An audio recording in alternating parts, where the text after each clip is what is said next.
Do you want to get a flood of new customers sa business mo? Hindi lang basta-basta na customers ha. Yung tipong maghihintay in line just to buy your food. If your answer is yes, you need to join bazaars. A bazaar is one of the best ways to get known by new customers. Increase your visibility and grow your brand. Dito mo kasi minsan makikita ang best customers mo.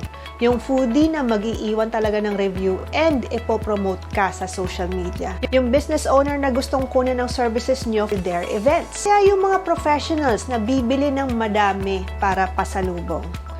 But, before ka sumabak sa pagbabazar, you need to ask yourself these. Una, am I ready na magpuyat at mapagod before, during, and after the bazaar? Dahil hindi biro ang planning and preparation, lalo na kung ikaw lang lahat ang gagawa. Second, kaya ko bang magbuhat at magligpit mag-isa?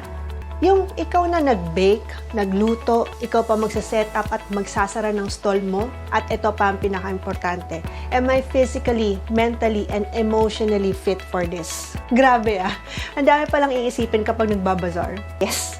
Kakahingal! Pero ganoon talaga eh. This is not for the faint-hearted. You really have to dig deep and find in yourself why you want to do this. So, bakit ka nga ba mag-join ng bazaars? First reason is to promote your products and business. Siyempre, gusto mo mas makilala pa ng mga tao ang products and business mo. Second reason is exposure. This is one way of extending your reach. Maraming tao ang makakakita at makakatry ng products mo. Third reason kung bakit ka mag-join ng bazaar is to earn money. Ito naman talaga yung reason kung bakit tayo nagnenegosyo, di ba? Siyempre, sino ba naman ang ayaw ng pera? This could pave a way para makapagpatayo ka ng malaking physical shop. This can be your stepping stone. Share ko lang sa inyo yung experience namin dati. This was taken in Tiendesitas noong first time namin mag-join ng bazaar. Noong mga panahong hindi pa ako marunong mag-bake. Grabe rin yung hirap ah. Imagine, sobrang aga mo dapat pumunta sa location para lang makapag-set up at ayusin yung mga paninda mo. Tapos at the end of the day, magpa-pack up ka na naman, then repeat kinabukasan. May lang ni Nico ang bantay dyan, salitan lang. Makain kami sa mismong booth dahil sayang yung benta kapag umalis ka.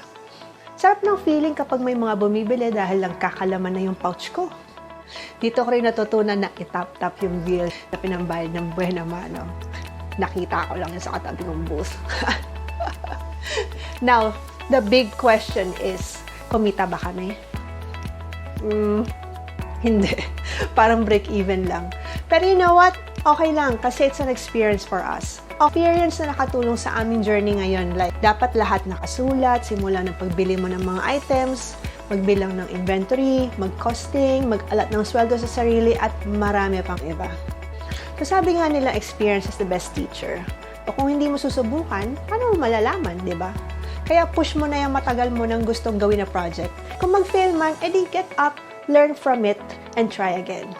So I hope after watching this video, ready na ang isip at puso mo to take the challenge. Be sure to watch my next video as we discuss the steps in joining a bazaar.